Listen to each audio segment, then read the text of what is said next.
Hello, everybody, and welcome to this podcast where I'm talking to Justin and Maria Vandermost, who have a very special story to tell us about their journey of coming out of the novus ordo religion, which it's actually really fascinating because they were really, as I would say here, head deep in wanting to join the novus ordo, and we're going to hear their story of them coming out there and how they did it. So thanks very much for doing the podcast with us. I really appreciate you coming on and talking with us.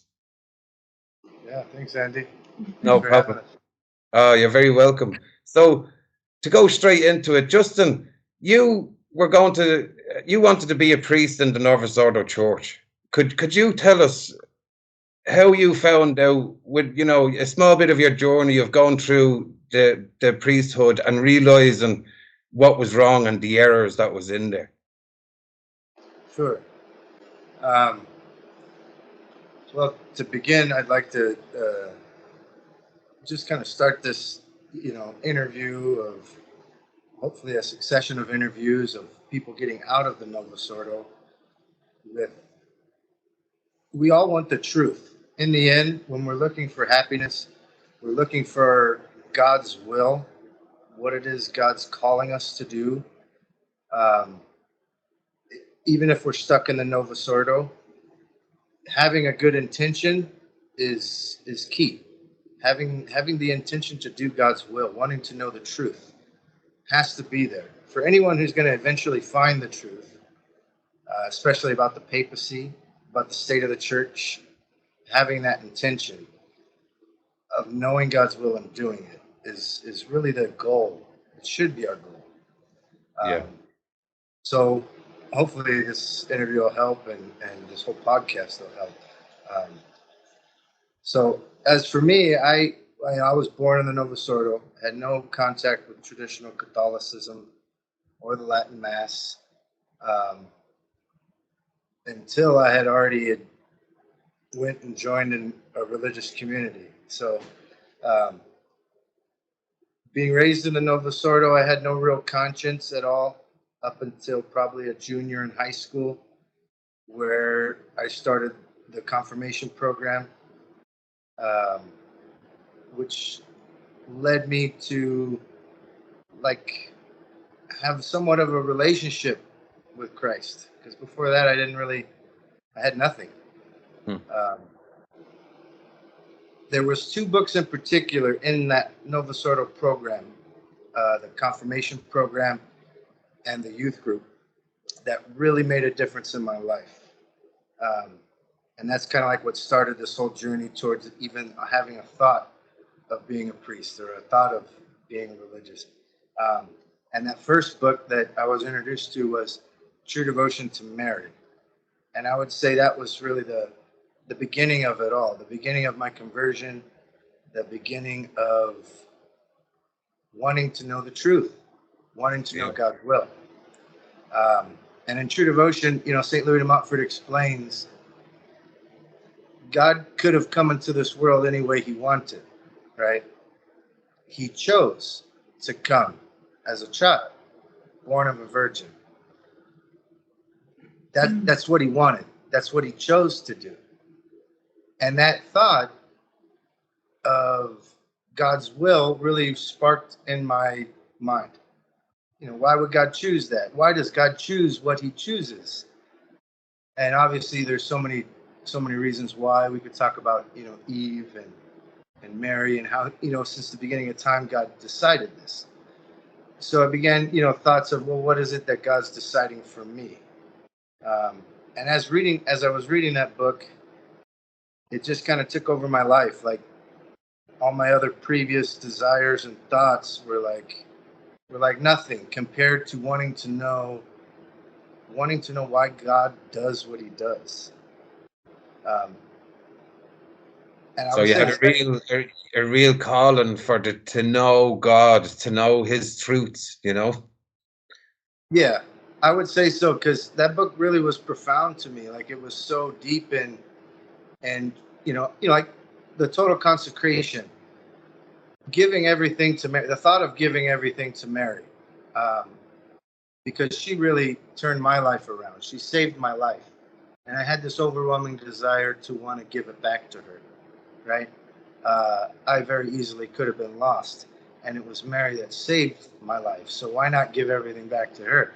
So trying to understand the best way to do that, I mean, that book helped tremendously. I read that book so Yeah. many times. I wanted to live that out. The thought of an occupation, education, or a future, I was in high school at the time, it just kind of faded away. And I just really wanted to understand how to turn my life around, how to give everything to her in the most perfect way, right? Yeah. Yeah. Which was a grace that Our Lady gave to me to want to desire to do that. Um, Especially after making my consecration to her, um, just really wanting to live that out. And it started this kind of intuition or this inspiration for the religious life, and that was really what started, was wanting to be a religious, because I was really scared of the world. Right. Yeah. Once I started to learn how horrible my past life was, how horrible the world is becoming, I wanted a way out. I wanted security. I wanted safety because I knew I didn't want to go to hell. Uh, and religious life was, in my mind, and really in the truth, it's the best way to get to heaven. You know, um, religious, especially with the books that you read on the religious life, it's the key to true joy on earth, true happiness, and it comes through abandonment. So, what better way than to abandon everything into the hands of Mary, right? Exactly. Um, Yeah. and the second book that really kind of changed my life was I read The Little Flowers of St. Francis. Ah, me too. Have you read that? Yeah.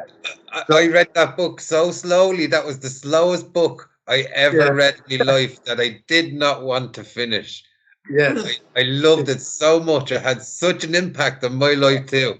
Yeah. It was one book. It took me a long time to finish because I was reading they'd have little stories and sections, and I'd read the one section like 3 or 4 times before I'd get to the next one. It was so impactful to me too. But sorry for Yeah. interrupting you. Go ahead. No, you're right. You're absolutely right. Because I mean, the stories are so.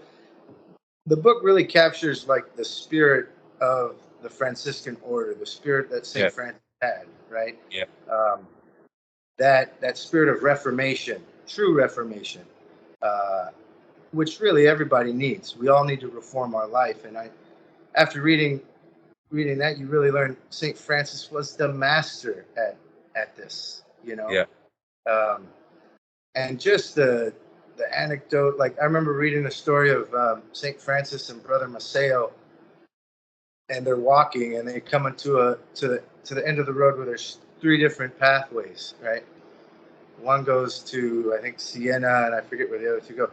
But he asked Brother Maceo asked Saint Francis, well, which way do we take? How do we know which way to take?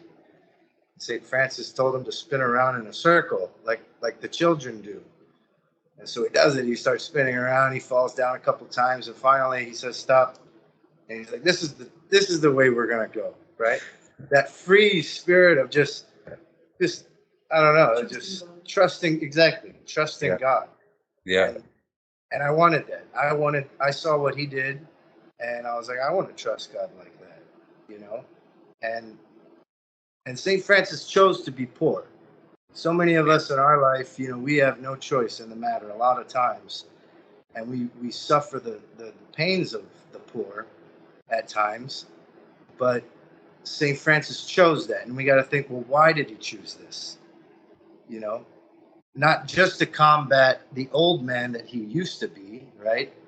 The giving in to every whim of the passion, which is what he was known for doing, but to give it all away, because that's what Christ did. mhm, Like I said, you know, Christ could have came into this world any way he wanted, but he chose to come through the Virgin Mary. And not only that, he chose to be poor. He was mhm. born in a feeding trough for animals and barely having a roof over his head. So St. Francis saw that and he said, well, if God chose to be poor, who am I to think I deserve any better? Right. Yeah. And so he willingly gave everything away and chose to dedicate himself to Lady Poverty. That really drove my brain bonkers into wanting to just imitate that, you know. And a lot of people told me, Give well, you everything. can't. Sorry, go ahead. No, you just I was just Oh, agreeing with you there. You were ready to give everything, to give God everything, to give yeah, him yourself and to give him yourself in truth, that's the the big part of, it's a big part of your story because it's finding that truth and finding that part of St. Francis that helps you out of right. your situations, So I can Yeah, kind of see where that's going with that, your love for St. Francis. And yeah. does Maria have a devotion to St. Francis like that, or was the just you that found it through St. Francis? How was No, he's the Franciscan here. Yeah, he's always been like that. But yeah, that kind of I like that about him when I had first met him. We were just friends, and like that yeah, he would like wear the sandals and you know. But yeah, yeah, he took it he serious. really loved St. Francis. I thought that was Yeah, cool. yeah. Because same for me, like when I found that same devotion, like I completely get what he's saying because I wanted to be a Franciscan myself. And I was so prepared to nearly take the habit. Like, I wanted to strip myself down of everything that was of me, and even if it meant walking around in my bare feet at times, I was just prepared to Yeah, do it, prepared to deny myself. St. Francis, when he died, he's like, take me off this bed and put me out into the grass, right, and right. and he died on the grass because he just didn't want any comfort, and Yeah, I get that. I really get that. That our rewards is, if we completely deny ourselves, the rewards that we'll get right. in heaven will outweigh anything that could be given to us on this earth, That, so and that's what it's all about. You know what I mean? That's what St. Francis. That's the truth he knew, and that's what I wanted. yeah, I started not wanting anything on this earth, wanting everything in heaven. So the thought of giving it all away was like, this is necessary. Like if I wanted to go to heaven, I have to do this. I have to fight against anything that can get in the way. yeah, And a lot of people would say, well, you can't imitate Francis. You could just be inspired by him. And I was like, I don't believe that. I was like, we could imitate him. Like, if he can yeah, go barefoot, I can go barefoot. Why not? So when the thought of actually realizing a religious vocation came into being, you got to make a decision. Well, at least back then, in my mind, right after high school, I wanted to enter a religious order. Nobody would really take you if you're in high school, right? yeah, I was already a senior in high school, and so my decision was, I'm not going to go to college, right? I had previously wanted to go to college, play ball, get a degree, get into engineering and have a career. Um, but after, like I said, learning about Our Lady, learning about St. Francis, that all faded away, and I wanted to be a friar, Um, so after high school, a couple of my friends that I had, we would go and visit certain orders. One in particular, he ended up joining the Franciscans of the Immaculate, um, which I visited them with him. I learned about their life, and I was really kind of impressed. They're back then in my mind, I was like, these guys are solid. And the fact mhm, that Saint Maximilian Kolbe was, he was really inspiring. The yeah, way he would just the way he used the media to not just fight against like the Freemasons and all that, but just to inform people. yeah, It was amazing. But in my mind, I was like, well, if I'm going to be a friar, I don't want to be behind a computer. Like, I want to be barefoot with a stick over my shoulder. You know what I doing mean? your Like, mission work. I don't want to do that. So I was like, that's not for me. And I just kind of waited around and was praying and just thinking. I did go to college for a semester Yeah, until my friend who joined the Franciscans of the Immaculate, he called me one day and he was like, hey, man, I met these friars. They're super poor. Like they don't even have a car or a phone. I was like, what? And he's like, dude, you need to call. You need to get a hold of them. I said, okay, give me their number. He's like, I told you they don't have a phone, so I'll give you their address. You write them a letter. I was like, okay, that's perfect. So anyway, I wrote them a letter. I go visit them. They were called the Franciscans of Primitive Observance. So they were really small. They had maybe 10 or 12 members. They had 2 houses. One was in Vermont, like up in the woods, right? It was a friary that was very remote, Nice secluded place. very secluded. They had little hermitages scattered. Like it would take about an hour, 2 hours hike to get to. Um, Pretty secluded, like no electricity, no running water, no plumbing. Um, so they had a spring right outside the friary that you would get your water from. In the summer times, you'd cook, you'd build a fire in the summer and then cook on the coals, Winter time, you had wood stoves, so everything would be cooked inside. Um, but it was legit, it All the was real. necessities for a proper hermit, Yeah, Yeah, yeah. yeah, So they weren't hermits, but that house was like everyone was kind of put on a cycle, so you could go for a week to hermitage, and then yeah. they would kind of cycle through. But because they were friars, they wanted that community still. Community spirit. Right? Yeah, So yeah, no one was really allowed to be a permanent hermit, but yeah, it definitely way different form of life than I was used to. You know, yeah. Living with lanterns, waking up and doing vigils, and I mean everything was bare. Everything was super penitential, like But bread even 2 days. though everything that was there, it seemed so perfect. You must have. When did you start seeing the things that were wrong? Right.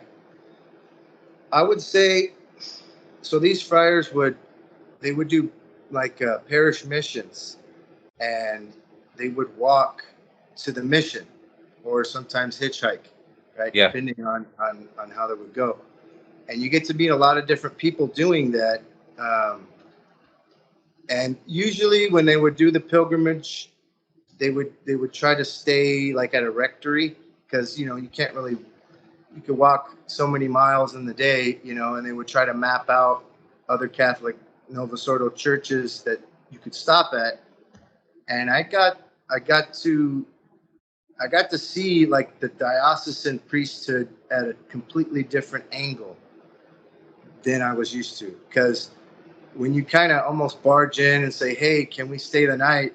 We're traveling," yeah, and you kind of see how what am I trying to say here? You really get to know the priest when you're let into the rectory and you stay with him for a night. Um, and not everything was hunky dory. Not everything was what I was expecting. I've gotten to see priests who were alcoholics. Um, some of them, were homosexual. Some of them, yeah. you'd meet them, and then it came out later that they were caught doing like prostitution and things. And these are things that actually happen. And I was just kind of shocked to see the state that the priesthood was in. Um, and not all of them, right? But, Yeah. I probably met hundreds of priests in the couple of years that I was with them during the different events and going to the different seminaries and just different things.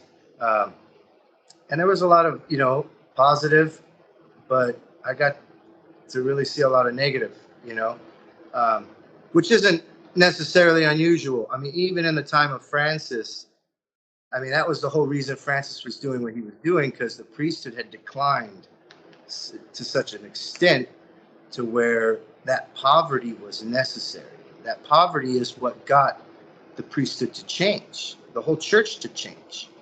So,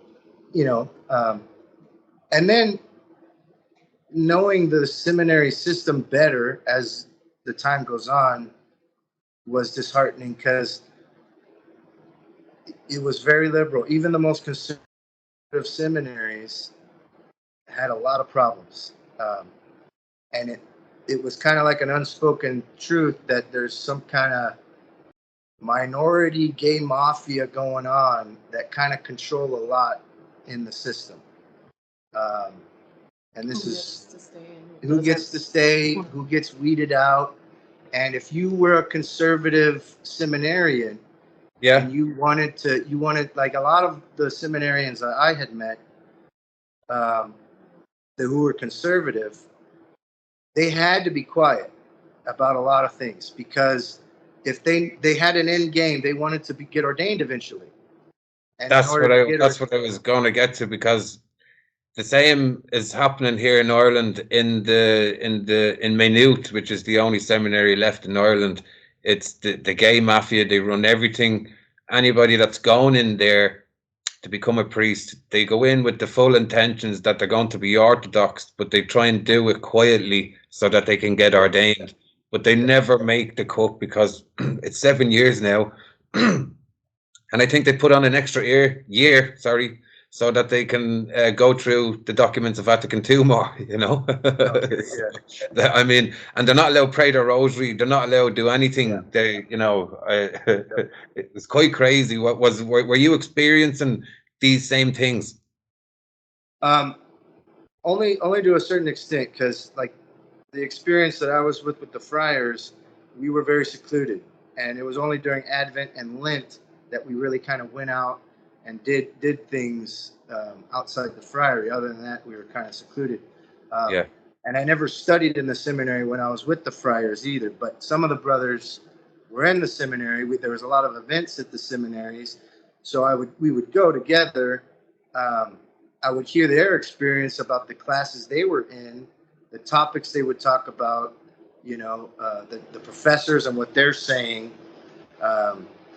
So I got a good sense of it, and that's really what you said. You know, there's some kind of mafia out there that you have to kind of be quiet if and that's the way they were kind of, all of them were. You know, if they were. Well, I think it's down to the superiors are deliberately put in there. You know, they're hand selected by the gay mafia to be in there, so that they can make their selections. You know. And they'll only take you if you're a certain type then. You know, the same way everything else has been infiltrated. It's the same way the seminaries have been infiltrated as well, you know. Oh, and the thing is, it's usually a minority of people. Like when you look at Russia, it was maybe less than 3% of Russia were actually communist. Same thing with China. Maybe 2% of actual Chinese were communist, but they're so well organized. They're so well organized that they can, I mean, with organization, you can do a lot of damage, you know. And plus, you know, at that time, you weren't fully aware of the extent of the infiltration either. You were only starting to, you know, the eye was starting to, the veil was starting to come off slowly then. You know? So, that veil never really started to come off really until I got introduced to the Latin Mass. That's the clincher, I think, for a lot of people when they, you know, when you meet a traditionalist and they say, no, this is it, check this out, you know, and then you go, wow, you know, everything is right and perfect, you know. And that was my experience too. Was like I had visited the FIs and I had seen a Novus Ordo Mass in Latin, so in my mind, that was the traditional Latin Mass. I guess that's what I thought, you know? You were led to believe that. Yeah.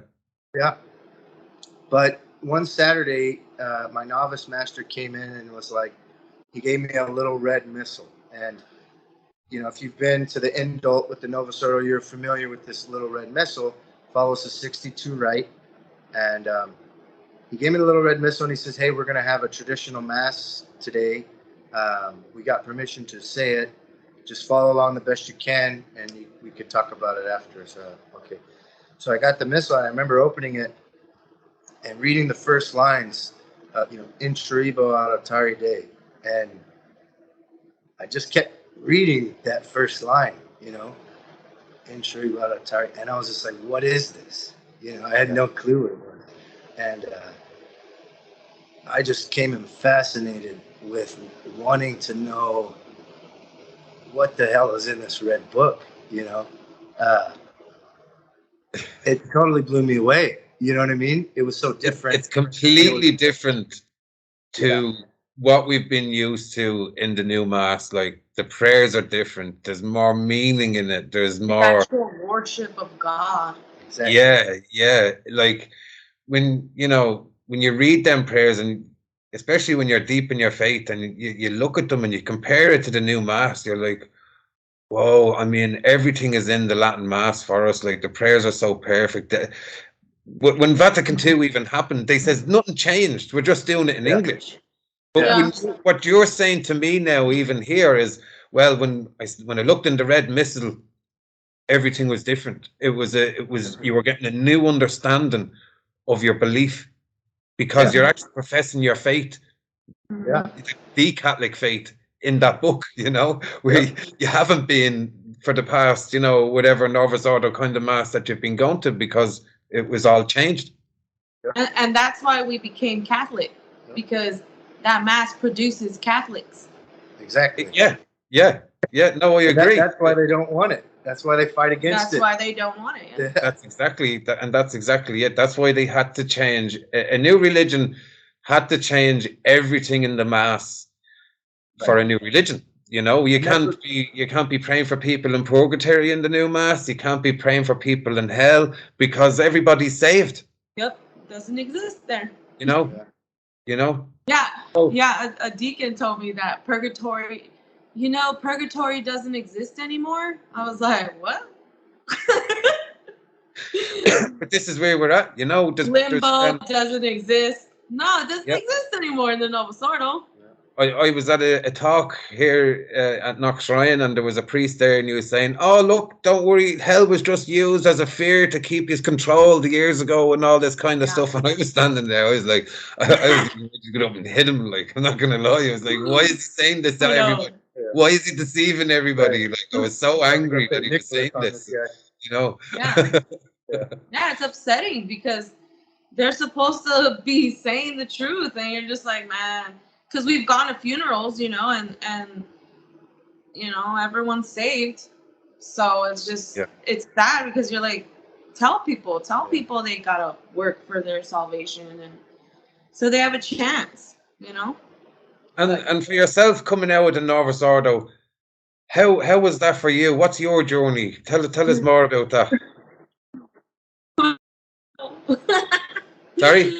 Well, I had gone to do a missionary thing. It was for 3 years. It was all Novus Ordo, Novus Ordo nuns, everything. It was a great experience. They really taught me a lot there, but you did see a lot of, the bad. Yeah. The really bad. Like, I don't like talking about it, but like, you'd see, priests hitting on us, like the missionaries, and like right before them in the sacristy, and just things like that. Them putting consecrated wine in the refrigerator, things like that, and you're just like, do you really believe this? Do you really believe this? That you were a Eucharistic minister as well, weren't you, at one time in the Novus Ordo? Oh yeah, I was I did it all. No, look, we didn't know any better at the time, man. No, we honestly did. Pretty, Yeah, no, like I've done things Ordo, I'm not ashamed of, but when I look back at it, I go, oh no, such a cringe thing. But I've learned from them things, and that's the best thing, is that when because we've learned, we look back and cringe. But if we didn't learn, we'd be still doing the same thing. I know, could you imagine? That's why it's so important that another woman might be listening to this, and she's a Eucharistic minister, and she might, she believes that she's doing the will of God, and she's not. She doesn't understand. She doesn't. They're not a bad person, but no. You are taught that that Vatican II saved the church, because now the laity can help in the church, and so now everything's saved somehow. Which in reality it's not, because every church is different now. They have their own They have their own religious education programs. They have their own everything, and all their own different programs. Well, You that's know, why I'd call it the novus disorder, because there's a no order in it, for them, if anybody who's watching this and they don't know what the novus ordo means, it's what they've called the new mass since 1968, I think, is it, or 69? yeah, They called it the novus ordo missal. So it's Latin for new order. You might be familiar with Novus Ordo Secularum, New World Order. These are the same people that we're talking about, and the infiltration of what they've actually done. And that this is the evidence of what we're talking about, of the Novus Ordo, of how they changed all our liturgy to make it more pleasing to other religions rather than Protestant. pleasing to God. Yeah, to other religions. That's what they Yeah, did. yeah. And, you found the comparison to, you found the Latin Mass, and that must have been a real, it's a Yeah. head turner, it Oh really is yeah. a When I head came turner. when I came The, home from that, the I frustration, went to visit Justin. yeah. Sorry. Is it No, okay? no, go ahead. No, go ahead. Okay. I went to visit Justin, and that, I knew the mass through him, but I went to visit him, and he was like, "Hey, like, you got to go to this mass. This is the only mass I go to," which I was like, "Okay, whatever," because that's how it was before. Like, he'd be like, "Come to the Bible thing," or "Come to this," and I'd be like, "All right, fine," But by the way, I never was like into it. Okay. No, I'm kidding. I'm kidding. No, so he was like, "Let's go to this mass," and I'm like, "All right, okay." So we go, and yeah, it was the same thing. Like, I was like, "What is this? Like, this like really is like seems really really Catholic." Yeah, Yeah. and so I fell in love with it, and then we started going to the Intel with Monsignor Perez, um, and so then that's where we kind of like encountered the sedevacantism, but falling in love with the mass and like learning why the priest does all these Movements. special things and Yeah. like 60 crosses over the host, and like everything has a meaning. And I remember speaking about that one time with the religious education director, and she's like, "You don't understand," because she was talking about defending the Novus Ordo mass. "You don't understand. Everything has a meaning." And I'm like, "That's what I'm trying to explain to you, is that they stole all that from you. They took it away and Strip it created away. this whole new different mass, but look at this has meanings too." But she wasn't willing to learn about why. She wasn't willing to learn the meanings of the old mass, because it was And just like, she was just like, "I don't like your church because it makes the priests seem like they're little gods." And it's like, they're not when little you gods. first They're found just, They're out, alter they're alter Christus. Christus, but when you first found out, and someone said to you, the new mass is possibly invalid, Right. how did that make you feel? Were you aware of it at the time? What kind of impact did that have on you? um Um, well, I'm trying to think when, Yeah. because I was in, I don't know, I'm trying to think when it first happened. Yeah. Well, first, let me first continue, like, try to finish. Well, let me first, like, finish my thought on actually trying to understand the old mass in the beginning, Oh, yeah, yeah, go ahead. because, like, first experiencing the old mass, it's a complete game changer, because it opens you up to the truth of the Catholic faith. Um, like Pope Pius the 12th explains, "Lex orandi, lex credendi," which means the law of prayer determines the law of belief. He says this in Meteor Dei. Um, the way you pray determines what you think in your head about God, basically. So, Mm, and yeah. it can also be used vice versa. How you think about God and your relationship with God the Father can determine how you're praying in life. So when the Catholic Church is ripped away from anything that represents a sacrificial priesthood, a true presence of our Lord in the Blessed Sacrament, slowly but surely you're going to see all these abuses come about because that Mass is gone. So coming and being slapped with the truth of the old Mass just totally rocked everything that I believed in and about the Catholic faith, because I felt like I had been lied to my whole life, which I had been. Yeah. And everything Yeah. felt That realization. unauthentic. My whole time pursuing a religious vocation was I wanted to be authentic. I wanted to live the life of St. Francis the way he did it. I wanted to be a Catholic the way Christ wants me to be a Catholic. Authenticity was like everything to me. Yeah. So all of a sudden I'm being revealed that I've been fed bullshit my whole childhood. Totally meant that I needed to change. I needed something different. To pray that liturgy of the hours with those friars was so difficult then, because I had got a hold of an old breviary that they had in their library, and I learned just by reading it how the church used to pray and how I was praying. I was like, I can't call myself an authentic religious if I'm praying this, right? I just knew I couldn't. I couldn't call myself an authentic Catholic, and this is the Mass I'm going to, and they're going to try to force me to drink from the cup like everybody else when I know theologically I shouldn't, when I know by canon law I shouldn't, but You they're were after telling me learning I all have these to, things now, right? yeah.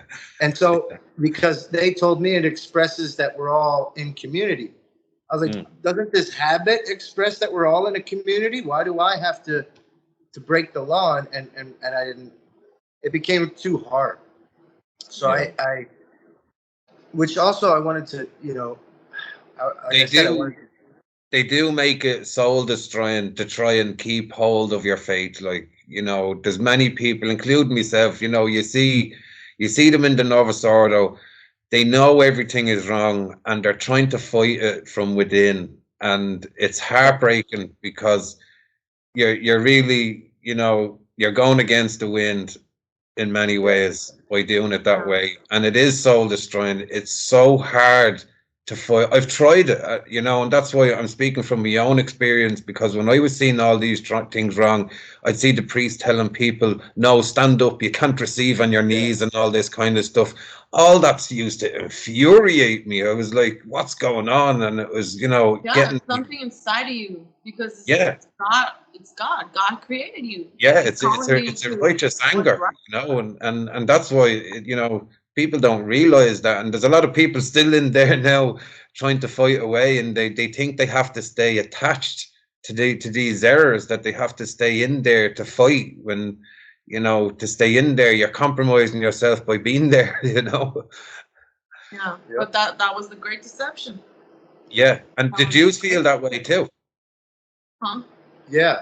That it was a compromise to take part in some things that was going on. Deep down that it's wrong. That you feel like you were compromising God's truth. The whole time, like when they told you had to do this out of obedience, but in my mind I was like, I know that's not Catholic. You have to go to the Mass. You have to pray this liturgy of the hours. You have to receive from the cup. You had to go to a Mass in a different language that wasn't Latin, right? And it was very distasteful, but I did it because back then I thought, well, this is what obedience requires. But through discerning, I realized that I couldn't do it anymore. I felt like Our Lady, this was not what Our Lady wanted for me, because I knew it was wrong. I knew I couldn't do it. I knew that the new Mass shouldn't be said. I wasn't going to condemn anybody who went to it back then, right? I still don't, but I knew it wasn't supposed to be said. I wanted the Mass that St. Francis was a deacon and served at. That was my exact same attitude. In leaving the Novus Ordo, I want the same Mass that St. Francis went to. That's what I want, And the same Mass St. Therese heard every morning, right? I remember when he said that, he was like, "This is the Mass St. Francis went to." I was like, "Really?" Yeah. Because you're just like, this, you don't know that, like you're like, Yeah, this is yeah. really like Because Catholic Mass. I remember being told when I was leaving the Novus Ordo and I was going to the Trendendine Latin Mass, and I was basically told that, Andy, this could be your first time actually receiving our Lord in the Eucharist, because all I knew was the Novus Ordo all my life. I didn't know the SSPX, never heard of them, I didn't know anything at the time when I went to my first Mass, But even though I thought like of the whole every Mass that I went to was an actual con, I was actually more in awe of receiving my first Holy Communion, the same Mass that St. Francis went to. Mm. So having that outweighed everything that I had been through, Sure. Yeah, so I ended up discerning to leave that fraternity of friars, because I just knew, as beautiful as that life was, I could have done it forever if it wasn't for the Latin Mass, right? Um, but I knew it wasn't Our Lady's will. I knew this was not what God wanted for me. Um, and at the time, which is a grace of God, I had my spiritual director and confessor. It was the same priest. He was actually a valid ordained priest, which back then I didn't know, but that grace was there for me. Right. He was an old retired bishop with the Maryknoll Fathers, and he was the one who kind of helped me discern this whole process of what I should do. Um, so I found out about the Latin Mass, and I wanted to, I needed it. That's what I knew. I knew I needed it. And he helped me discern. He didn't. He was kind of scared of me going back into the world, maybe of actually finding the truth of sedevacantism quicker. But he told me I should go with the Fraternity of St. Peter. He says maybe you should go with them and learn about the Mass, and because I was so confused about it. Yeah. And so I did. I spent a semester with them, and I really got to actually learn. It was a 62 missal that they followed, but that's where I learned to serve Mass. That's where I learned the basics of the Latin Mass, and they're really good at it because that's all they have, right? So just for anybody, this video might be reaching out to newcomers in the Novus Ordo, and they'll go, the 1962 Mass, kind of, what is that? But the 1962 Mass was put together by Anti-Pope Paul VI, if I'm right. John the 23rd. Oh, was it John the 23rd? Yeah. Was it? And was that in that was the forced change, wasn't it? That they did. Well, to open the canon of the Mass. Yeah, that was the first change that the anti-popes done to the liturgy. Yeah. To the liturgy, yeah. Other than Holy Week, I don't know about Holy Week, but Right, well, that wasn't done by an anti-pope. That was done by Pope Pius XII. Yeah, that was the true There's pope. controversy about that because one of the person, Abinili, what was his name? Bonini? I don't know his first name. Bonini was was on the same commission. So Bonini helped rewrite and with the 62 Missal and with the new Mass of 69. Yeah. So a lot of people had that controversy about the new Holy Week, but there's nothing wrong with the new Holy Week. No, there was not. I was getting a little confused there in myself and me train of thought. I was trying to find the forced change, and I was like, was it the new Mass or was it Holy Week? And I was a little confused there. The first changes were in the 62 Missal. Yeah, they added the name of Joseph. It was the 62 Missal. They made a lot of things optional. Nothing in the 62 Missal is against divine or Catholic faith.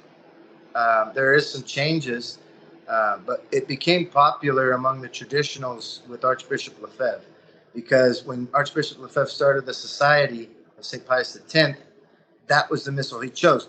I mean, if you're going to break away, you could choose whatever you want. I think he chose the 62 Missal because it was the least controversial to do.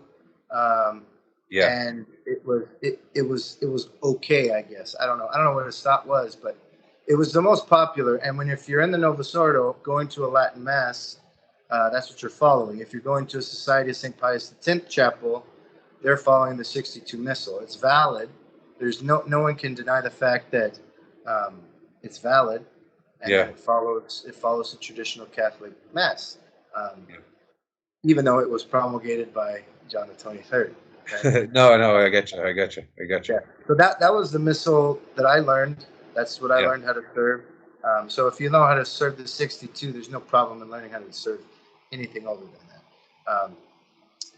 But I quickly realized that I wasn't called to be a priest in that seminary, right? I could have probably lived in the seminary my whole life, living that life of community, but I was like, if I'm not going to be a friar, dirt poor, I'm not going to be anything at all. Especially, getting to know the fraternity. And I knew I didn't want to be a priest in a shitty part of town by myself with the type of lay people that they had. I was just like, oh man, this is not for me. Like, I can't save my soul in this situation. So I kind of I knew I was not called to do that, and I knew Our Lady wanted me to just to follow the Mass. That's all I really knew, right? Yeah. So I ended up coming home from the seminary, and probably a few months later, that's when my beautiful wife came home. She was with, like she talked about, she was with the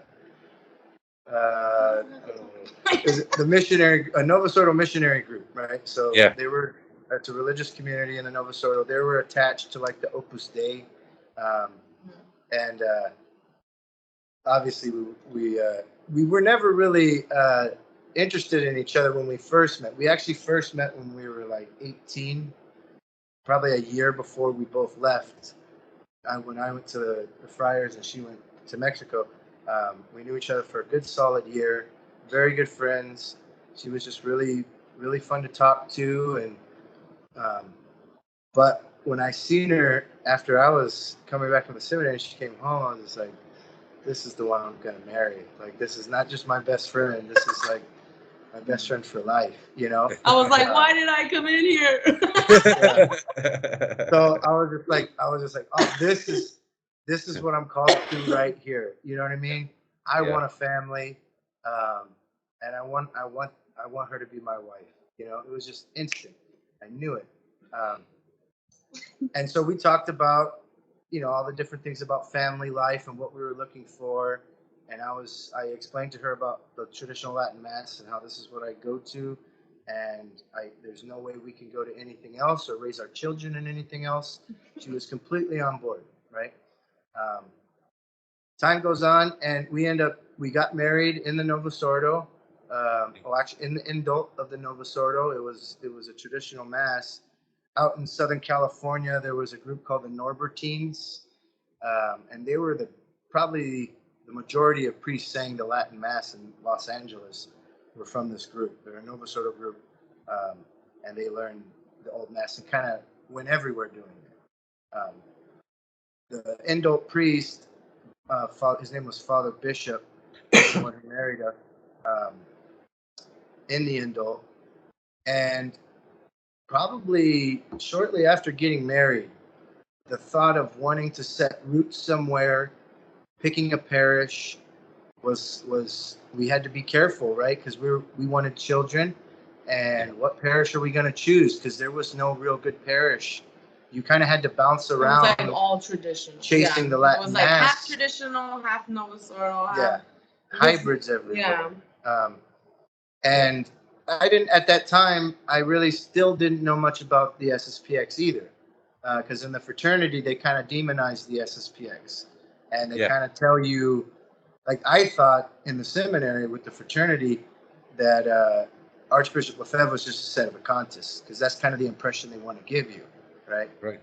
No, they told you once you go sede, you don't go back. Yeah, once you become sede, that's it. You leave the church and you don't go back. Good luck trying to find your way back to salvation. That's the impression. They really do try to scare you. Even the SSPX do the same thing to scare you away from sedevacantism. Yeah. They do everything to stop you from finding out the truth. They just say, oh no, they're separated from the church. Don't go there. You want to stay in unity with the church, And they do the same thing like with the Novus Ordo with Vatican II.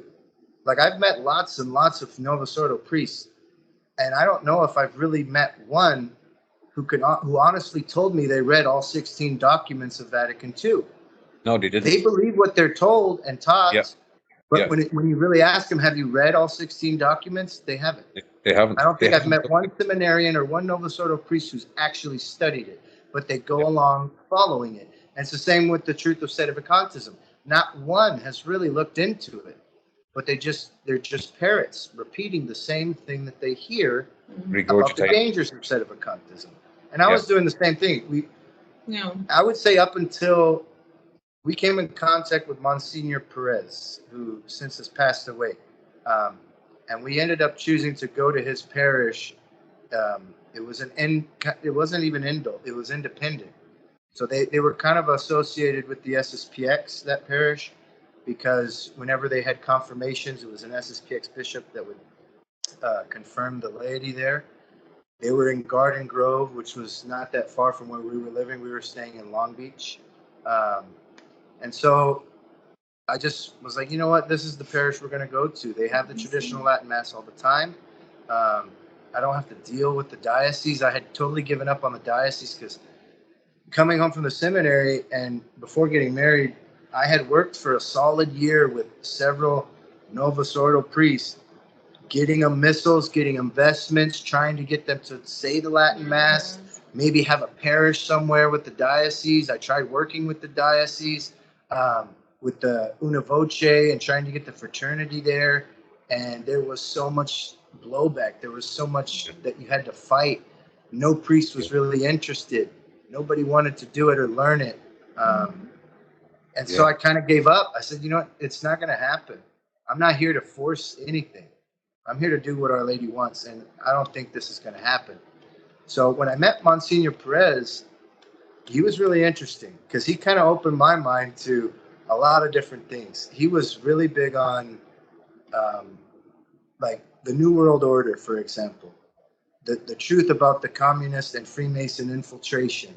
He opened my mind to a lot of those things, which I had experienced, but never knew the reason why, right? I knew there was some gay mafia out there controlling the seminary system. I knew that the state of the priesthood in the Novus Ordo was at an all-time low. I mean, a lot of them live double lives. A lot of them only play priest on Sunday. Very few prayed the Liturgy of the Hours or actually had some kind of prayer system. They're all overworked. They have no one to go to. They're all alone, desperate, depressed. And that was the reason why. It was infiltrated, attacked, and turned inside out. And they have no recourse. They don't have the sacraments. They don't have the truth and the true joy of Jesus Christ in their religion because it's a completely new religion. Yeah. So Monsignor Perez helped me a lot on seeing the truth about Vatican II, knowing actually the definition of heresy. Yeah. A lot of the talks of there was a pseudo priest. His name was Gregory Hess. He was a canon lawyer in the Novus Ordo. A lot of his talks really clarified what heresy is, what schism is, what the actual errors of Vatican II are, and why they're heretical, right? And so when I learned all that, I even had some kind of when it came to the SSPX, I was a little cautious too, because the SSPX, especially in Los Angeles, the priests because I met them and I spoke with them and I wanted to know what they thought about the council. Because then once I learned about the council and the truth about how it was so heretical and a false council, I wanted nothing to do with a priest who said it was okay. And the SSPX were like, I don't know if it's really heretical. Certain things, they started having the same things that the fraternity was telling me, right? Like I remember reading Meteor Dei, which I talked about earlier. It was written by Pius XII. It was all about the sacred liturgy. And he basically says, like, table altars are condemned. You don't go back and do them. The fact that you want to take black out of the liturgy, that's a condemned thought. We should have black in the liturgy. And he starts explaining all these different things that are practiced in the Novus Ordo. And I remember asking the Fraternity of St. Peter instructors, why is this going on? And they just kind of hem-haw around the question and don't want to answer it. The fraternity is like a museum, or like a fish tank, right? They have these four walls, and they can know a lot about that aquarium, but until those four walls come down, you're not going to really understand the ocean, which they know a lot about their community. They know a lot about the liturgy, which is all they know. And they pride themselves about learning about the liturgy because they think if they can save the liturgy, they can save the church. And that's not entirely true. It's not just the liturgy. You need the faith. Yeah. And they completely ignore Vatican II. And the Yeah. SSPX was kind of doing the same thing. They wanted to stay on the Novus Ordo nipple somehow. I don't know why or what the reason was. Yeah, but I wanted off of it. The SSPX, they came out the front door of the apostasy and went around the back door, unfortunately. It just took longer for them, I guess, Yeah, And the leadership changed. Once Archbishop Lefebvre was no longer, once he died, I mean, a lot of things changed in the society. That's right, it did, Because a lot of, later on learning that, like Father Shikata talks about, a lot of what those seven priests, I think it was 7 or 9 priests, the nine priests had those ideas. Yeah, the split. Yeah, they stemmed from Archbishop Lefebvre. They did. Well, without Archbishop Lefebvre, we wouldn't have the priests we have now, Yeah, a lot of them. Yeah. A lot of them, a lot of them, that's for sure, whether we get on with some of them or not, we've been very blessed to have them, Oh, certainly. Yeah, because they're a statement. If not anything else, they're a statement to the validity of the Catholic priesthood and the difference between the Novus Ordo. Yeah. Because there's clear differences. Yeah. So tell me about finding sedevacantism, how did you find it? And, what was the best route, knowing that you were going to separate yourself from the Novus Ordo? How was that impacting your life? Yeah. So we had both, knew we wanted to separate ourselves from the diocese. We weren't sedevacantists at that time, but we didn't listen to what the popes were saying, right? I wasn't listening to what Francis was telling me because I knew Francis wasn't teaching the Catholic religion. I didn't have that clear thought. Probably up until we were visiting my grandfather in Northern California, in Modesto. And I was looking for a parish to go to for Mass. And online I found Father Julian Laraby's parish, St. John Bosco in Modesto.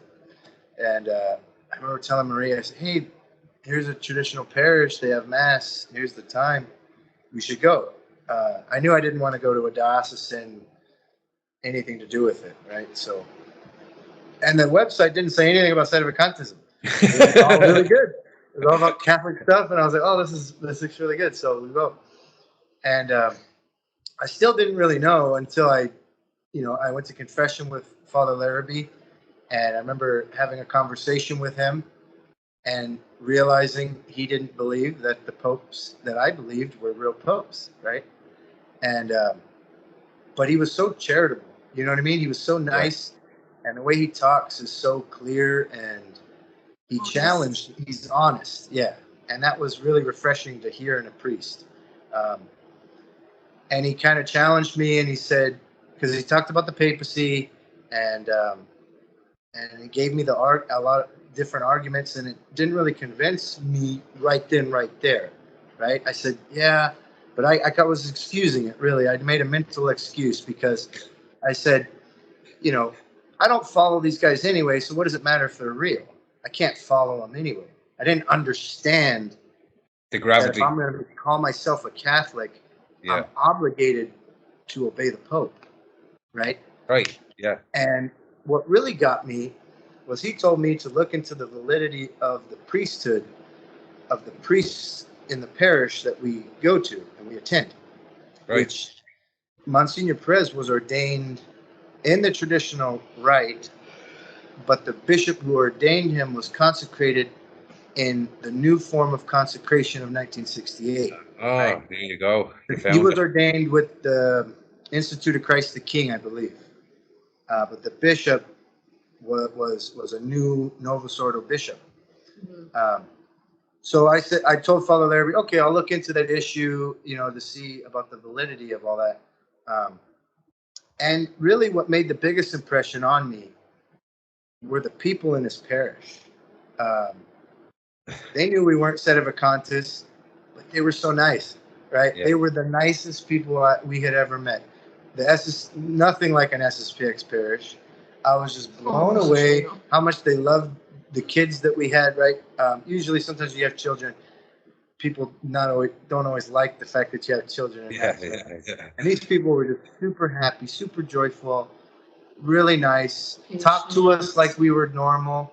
You know Like what I we mean? had known them forever. Yeah, like had no pressure. Didn't try to convert us to sedevacantism or anything. Didn't even talk Yep. about it. Yeah. We bought things in the bookstore. We Yeah. stayed for like at least over an hour, Yeah. just talking, having good conversation with people.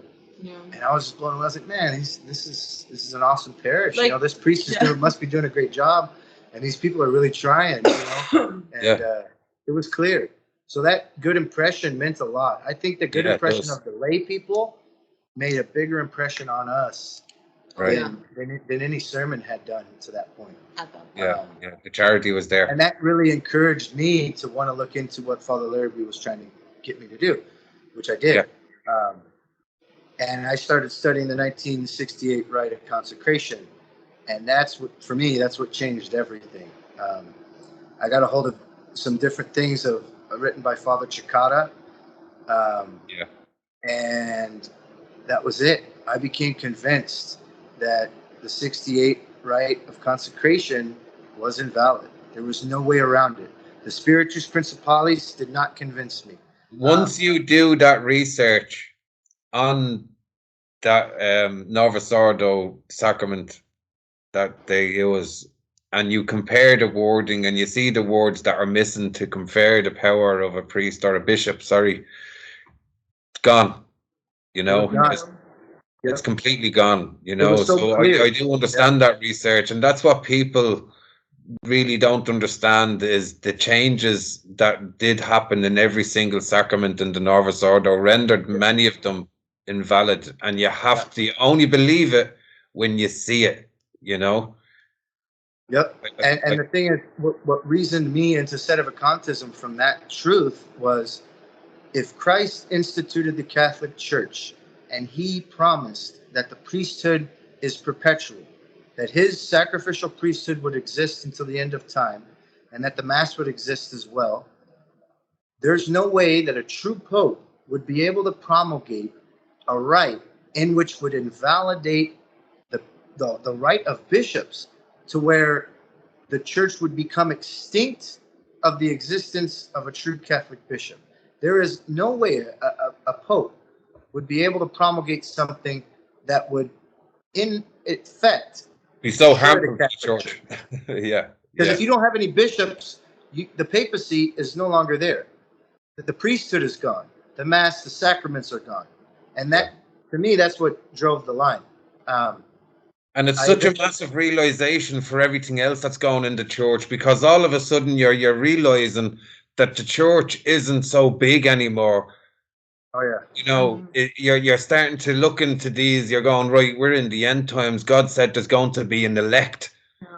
Yeah. And then you really look into things and you're going, whoa. When Jesus comes back and he says, who's going to have faith when I come back? I can see that now. I know. I can Who's see going to it. have Yeah, faith? exactly. It's already that makes sense. It's just such a realization. It was for me. Yep, That realization of prophecy, kind of, you're seeing that prophecy being fulfilled around you, and it's very, it's such a, how could I put it? It's just such a realization of truth, and that's where a big change is going to happen in your life when you do have that realization. Right. And then you realize, well, where are the good priests? Where are the real priests at? Exactly. Where are they? Because I need them. Exactly. You realize the church is small, like our Lord said, and now I need the grace even more than I thought I did. So where can I get it? Yeah.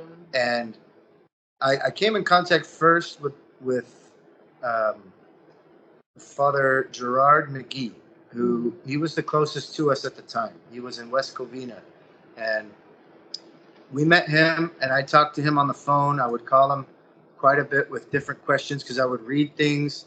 I would search on the internet for a lot of things, and then I would try to call him to try to explain things that were confusing. And he eventually introduced me to Father Dominic Radecki, who was even closer. Right, he was in um, like North Los Angeles area, and he told me, he goes, "You have a lot of questions. Maybe you should try calling Father Dominic because I think he might be better at explaining these things." I There's don't no know. better priest to ask, really. Like there really To be isn't. honest, You were very privileged to have I didn't know at the time. I had no yeah, idea who what he a was. privilege it was to actually Yeah, be yeah, yeah, a yeah, traditional Catholic in Los Angeles. There's millions and millions of people who call themselves Catholic in Los Angeles. Very, very few of them actually know Father Dominic. Um, and his sermons, as great as they are, they don't reach as many people as they should. You yeah, know, yeah. um, it's really like the hidden secret, the diamond in the rough of Los Angeles is Father Dominic, right? Well, Um, he's in the desert there, we are in the desert in many ways, and I believe that, only those who really love the truth and are willing to change their lives according to the truth will find the truth, yeah, will find that little yeah, gem in the desert, you yeah, know? and everyone that I've met who came out of the Novus Ordo into Sedevacantism and the true Catholic faith, Our Lady always had her hand in it. You know, the story of true consecration, true devotion. She definitely, Our Lady, whether it's Our Lady of Fatima or true devotion or just the Rosary, it's Our Lady's doing. You know, Yeah, yeah, this little church that we have, which is the Catholic Church, as small as it is now, is her doing. She's the one really gathering the souls to she truth. is.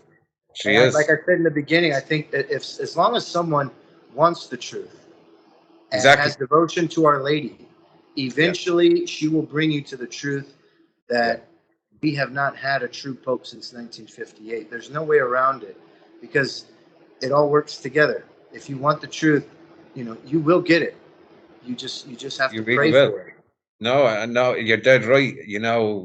As the apostles asked Jesus, like, what's going to happen during the consummation of the world, and Jesus says, "Pray that you are not deceived." And look what we've been through on our journey out of the Novus Ordo into the true faith. You Yeah. can really see that Jesus was really making sure that was the first thing he was saying.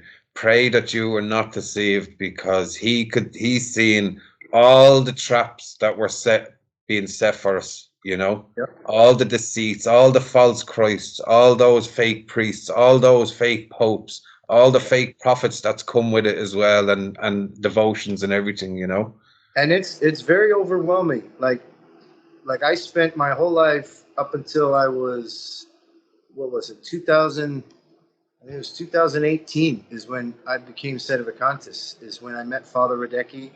And just, it's overwhelming, knowing that you were lied to, knowing that, not knowing how many Holy Communions were invalid, not knowing how many confessions were not real, um, Yeah, knowing that you didn't know the truth, you thought you did, and how pretentious I was in thinking I knew the truth, and I really didn't. And it's very humbling, and it's very scary at times, like making that break. I remember making that decision, of saying, you know what, this is all true. What Father Dominic is telling me, this is true. There's no way it cannot be true. And I remember deciding to burn every single Novus Ordo book that I had in my house. Me and Marie went through everything that we had kept or had, and I just burned it all. And I was just like, thank you, Blessed Mother, for giving us the truth. Thank you for letting us know the truth. Thank you for bringing us to the true faith, letting Yeah. us truly be Catholics. And I know now that I can call myself a Catholic. Yeah.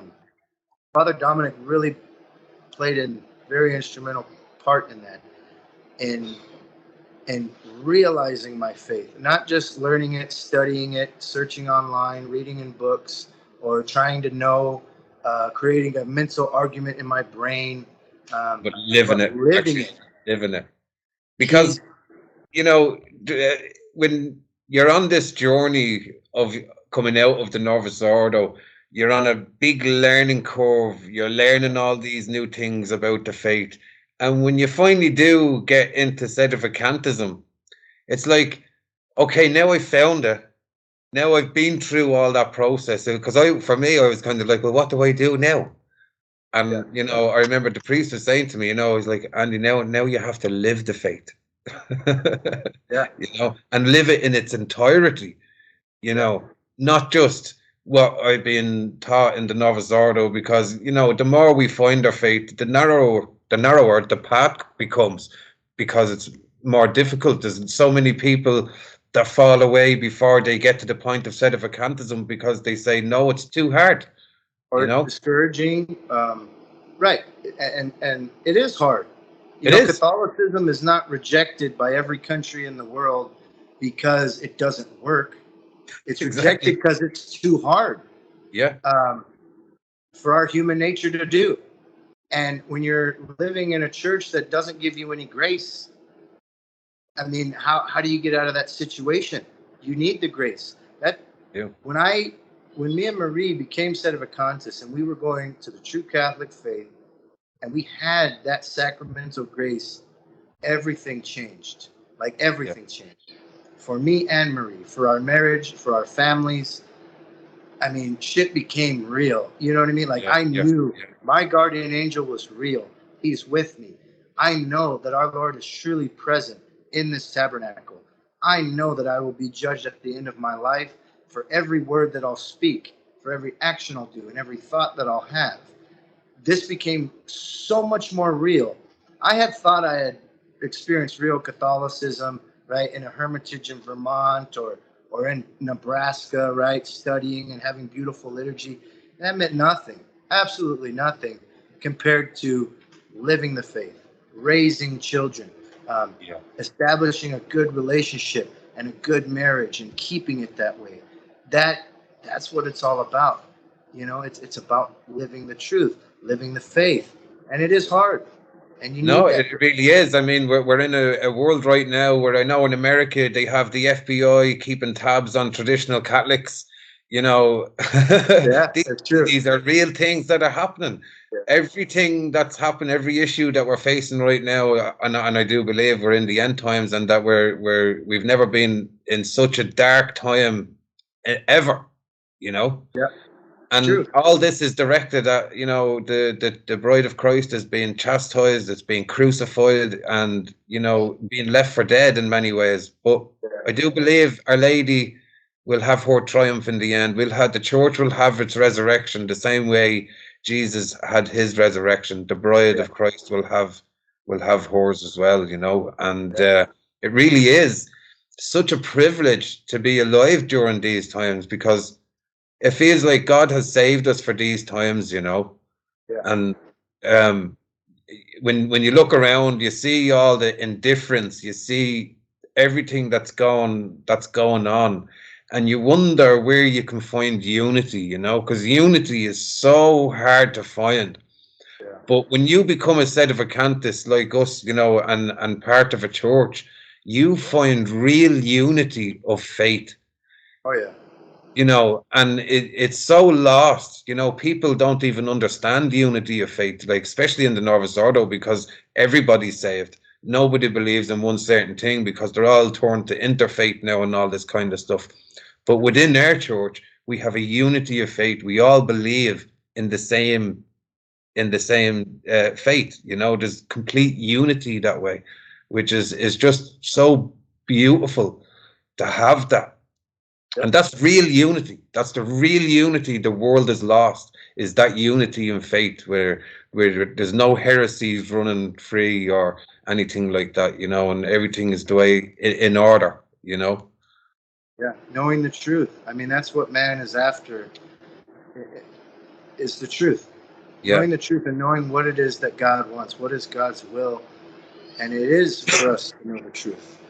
Um, you know, we got to find ways of being able to spread that truth. You we know, do.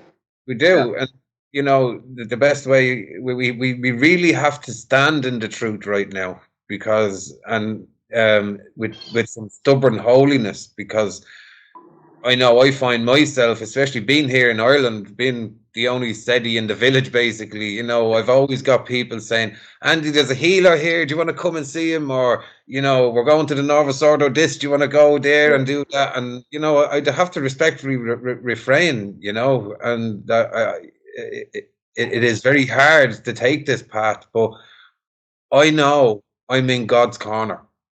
I mean, Satan can have the world. He's already got it.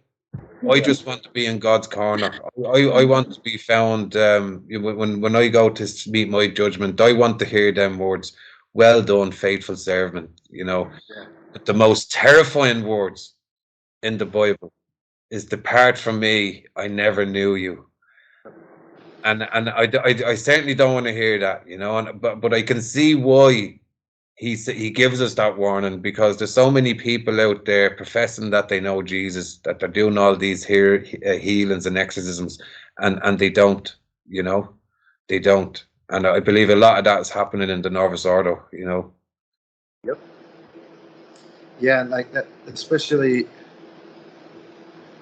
Yeah, I know Father Dominic actually sees a lot of that. Like, um, Father Dominic, if he wanted, he could be a full-time exorcist every day of the week, right?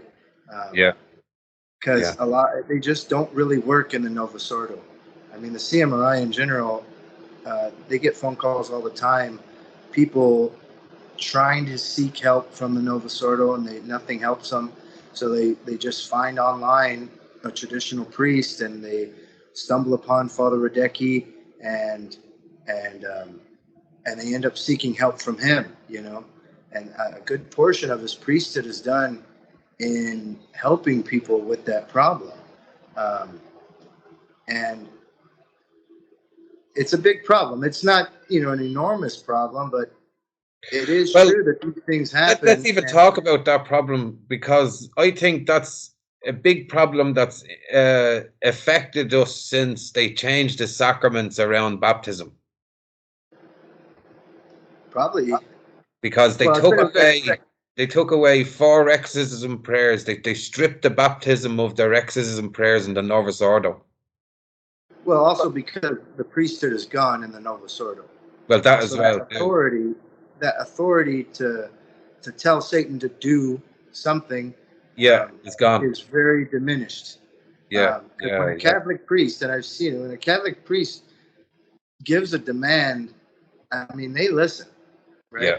Um, they And that's have it to. They too. have no choice. In the Novus Ordo, the way they have it set up is like, if they find someone with a possession, they say, well, it could take 2 years, or it might never happen, because you're going to have to keep coming back for sacraments and sacraments. And I was like, that doesn't say, that's completely unbiblical. I Yeah. mean, you're either doing the exorcism or you're not, you Right. know? Yeah. And that was another thing that was so telling to me, is because nobody is getting exercised in the Novus Ordo Church. They're being told to come back next week. And I had people tell me, I'm seeing me priest 2 years now because I'm getting exorcisms. And I was like, that's not how an exorcism is supposed to be. An exorcism does Yeah. the demon does what the priest says. You know, if the Right. priest I mean, says leave, sometimes. the demon has to do what he's told by a priest in the Right. state of grace, you know. Yeah, it can take time. Like I know Father Dominic said the longest he had, was, I think, 10 days it took and it's continuous days, because once you Yeah, start, you don't stop and restart. You continue until the problem's resolved. until he's And gone. actually, Yeah, Father, yeah, the next book Father Dominic's going to be coming out with is strictly on exorcism. He got permission to write a book. I mean, he has so much information on it. He yeah. has probably thousands of hours of audio recording. He has so much information, and he's cataloging it all and going to be putting it into a book because he's not going to be around forever, and that experience we of need all healing, that knowledge. We certainly we need do. all that knowledge. They've written quite a few books which have been helping the faithful. They've written Vatican II Exposed as Counterfeit Catholicism. They've written Tumultuous Times. Right. Them two books, amazing books that just make everything as clear as day through the whole history of the church. Everything. They make it as clear as day. Times, hands down to Tumultuous Times. That helped me so much in the beginning of trying to find the truth about everything. That was the book that Father Dominic had given me first to read. I'll just get it there. I have it here. Yeah, it's a wonderful book. I've lent out my other book to a friend of mine, AJ, but that's Tumultuous Times. It's a really good book. It's the 20 General Councils of the Catholic Church and Vatican II and its aftermath. And it's packed with everything. An unbelievable book. If you have to get it, a must read, because if you can understand the 41 anti-popes from the past, from pre-Vatican II, you will have absolutely no problem understanding the anti-popes of Vatican II. And it's that simple, because it is available on like audio form on YouTube. If you go to Sedevacantist Society, there should be a link somewhere where there's a whole channel that you could just listen to it. So sometimes it's easier for some people to listen to than it is to read, but the entire book's on audio as well. And that's like right. You said, it's so clear going through all the different councils and learning that this is nothing new, right? For 400 years, the church was plagued with Arianism, and there was a lot of countries that converted not to Catholicism right away, but to Arianism. And he explains it in Tumultuous Times that eventually, like every other heresy that came into being, Arianism drifted and faded away because the truth always prevails, right? There's not always a battle of Lepanto that's going to do it. And as they said in them times, which is prefiguring these times in many ways, they have the buildings, but we have the faith. And what we're experiencing in the church is something that has happened before. Every heresy that's going on in the church has happened at some stage in their history of the church, has happened, and it's been dealt with, and the answers are there pre-Vatican II to find, But since you have found the traditional faith and became Sedevacantists, you've started up a group. Would you like to tell us a bit about the group on Facebook? It's just a little Facebook group where people can come and find information about Sedevacantism. Also, it's to share the Catholic faith, because that's what's going to change people's lives. Not you, not just you yourself, but you need to really hear what these saints have said.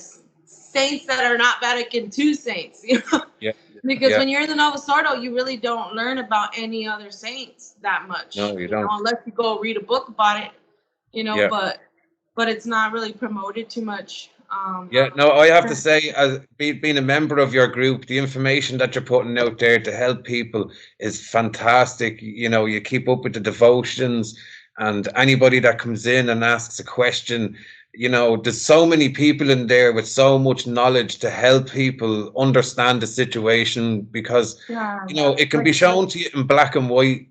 There's so many quotes from the saints that have promote, and even popes in the past that clarify our position in Sedevacantism. There's so much more to learn about Sedevacantism, and that's the best thing about having your group there, is that it's a go-to place for people to get answers. There is other places that you can go to, that you can look up, like Novus Ordo Watch, Catholic Family Podcast, and places like that. But to go to to have a group of other people that you can go and meet straight away, they will help you find a priest in your local area if there is one going there. You have all the information on directories and stuff like that, and that's why I think it's such an important group to have, which I hope it doesn't get banned anytime soon, because I've been getting so many bans. I am the most censored in Ireland, and they will be trying to take you down in time. But I do recommend. Facebook took away my Facebook. They want me to give a copy of my driver's license and my address in order to open up my Facebook again. So I haven't been on Facebook in over a year, but the people in Sedevacantist Society, the admins and all that, they help so much. Whose A lot fathers? of them, there's a lot of priests that even help. They help We're a very lot. grateful. Since the help of the priests, a lot of things have gotten better because we refer to the priest, because in the very beginning of it, we recognize, none of us here are theologians, right? Whatever spend our days studying it like they do. So whenever you hear advice, take it as advice. We're lay people trying to do the right thing. But if we have a theological question, or especially a question of, is this sinful, or should I do this or not?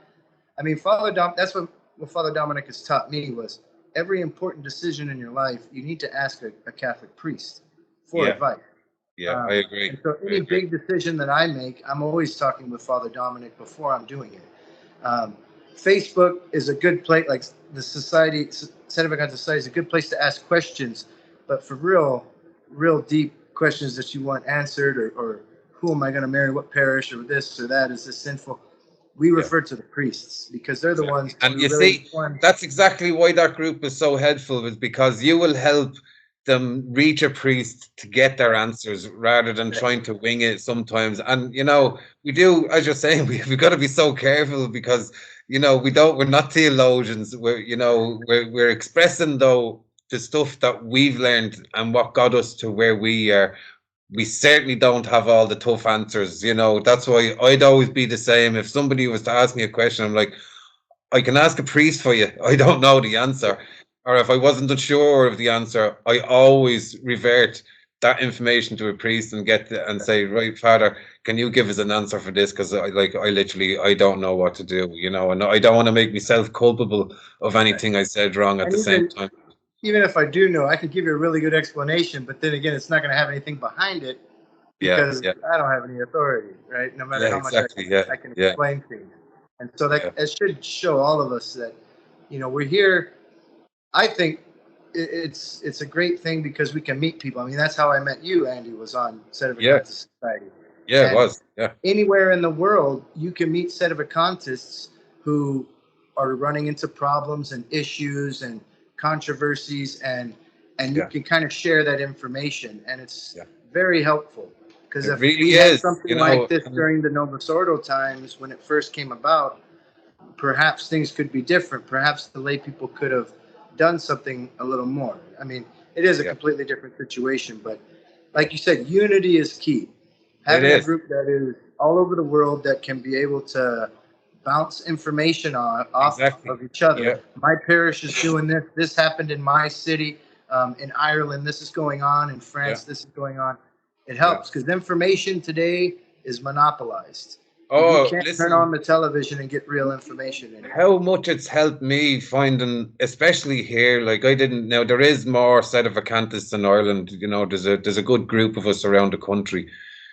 Well, having the fellowship, before I even found all of them, was basically like kind of find the people like yourself, and it was more of an American kind of community that I was finding. And when I went over to America and really experienced the traditional faith, I'd say really for me first time, because seeing how people live in it and witnessing that, I couldn't believe what I was. It felt like a dream. It felt like I just wanted to pack everything up in America and bring it home with me and put it over Knox Shrine and say, here's the true faith. I really did. It was just so, it's such an impact on my life. Just having that support, having that unity, because that's what felt more important to me. I was going to Novus Ordo priests and I was asking them for help. They, when I was first leaving, they wouldn't say anything. They were like, there's crisis in the church, just pray, stay silent, don't say anything. And that's all I was getting from them. I wasn't being fed what I needed to hear, kind of to make me grow in truth, So that's why it's so important to have that unity. So important for a place to go to that, you can trust people with your prayers or your intentions for prayers, that, they're in good faith with God. that you can ask them for prayers, even something like that for me, because I don't go to Protestant groups and ask for prayers. I don't go into Right. Muslim groups. I make sure that I have people in the same unity of faith of me.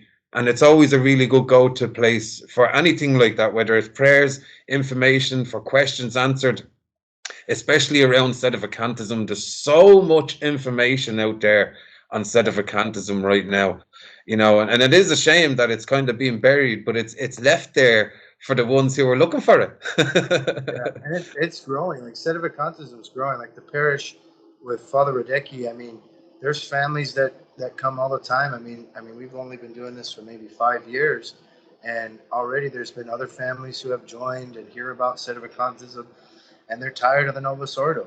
Yep. Um, Yep.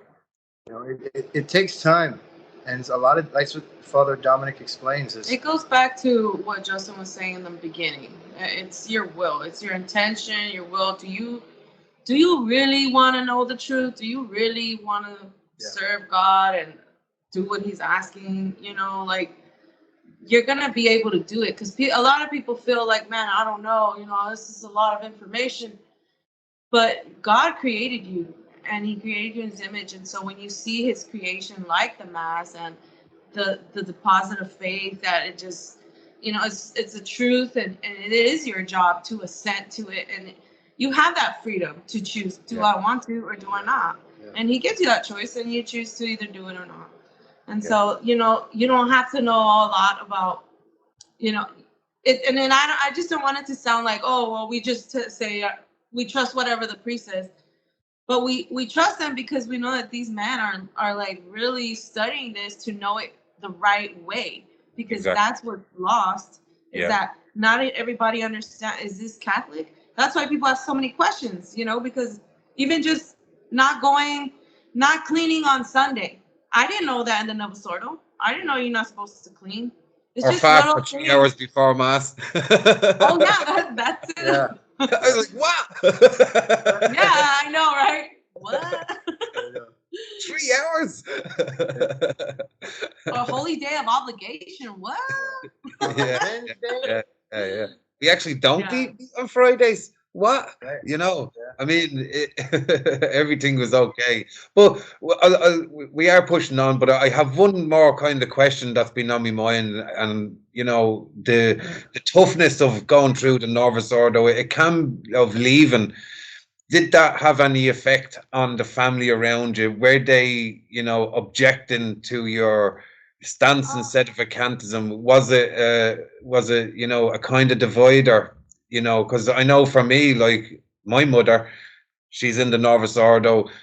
She thought I was kind of leaving the church, and she was terrified, and we had major falling out because of she had statues of John Paul II, and I was trying to warn her of what he was doing and things like that. And it's still not great now, but we do communicate and we're very close, but there's a divide.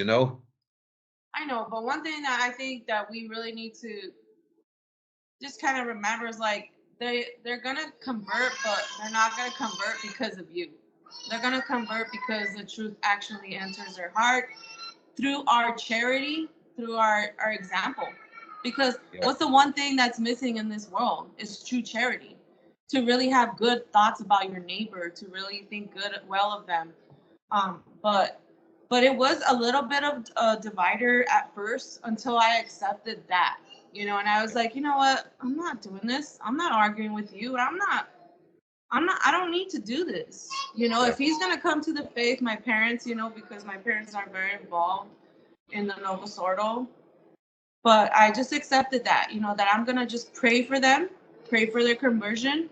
And that's all I can do, because it was too much of back and forth of trying to prove each other's religion. And I don't need to, because honestly, it was evident that they weren't even willing to accept it. Even being shown the heresies, the response is, oh, that's not what that means. Well, I'm not looking at what they mean. I'm looking at what they're saying. And that's that's the truth right there. And so the same person, same person had no problem learning about the Muslim faith, like if it was fine and dandy, but speaking about tradition, oh, no, that's bad. Yeah.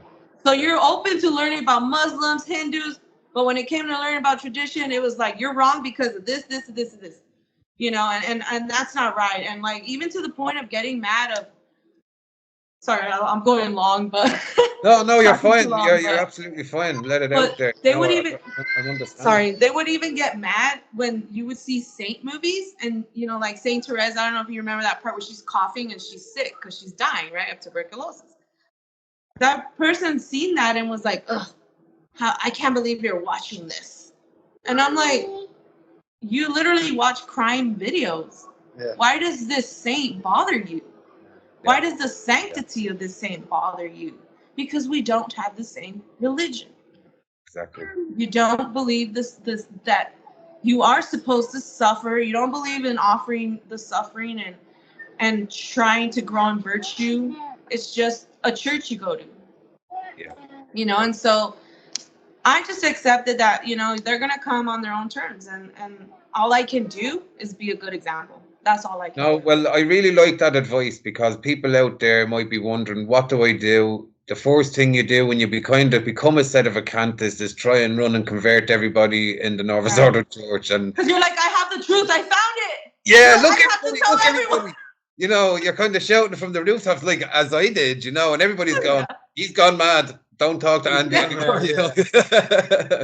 But it's really good advice in what you're saying there, and that's really what I want to try and get across to people too. You know, is when you do kind of come to sedevacantism, it's just about living that faith. Then, hopefully, you know, and praying for your family. Obviously, after showing them all the evidence that you can only show them once, you can't keep going back and forward, as Maria was saying there. You know, so, but no, I tell you, I really enjoyed this conversation. It was lovely hearing your story, Justin. I think it's very powerful of where you've come from, how you found God, how that truth has affected your life and brought you on an amazing journey to find the small little clan in the desert, as you can say, you know, the elect in many ways. You know, it's so inspiring, I think, you know, and that's why I do feel this is going to help so many people, for them to see that, you wanted to be a brother, you wanted to be a seminary, and you found out all these errors, you found out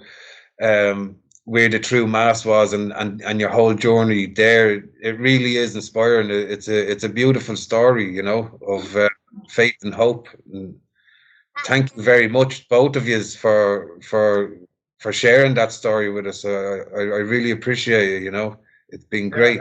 Thanks for having us, Andy. And hopefully we could do this again.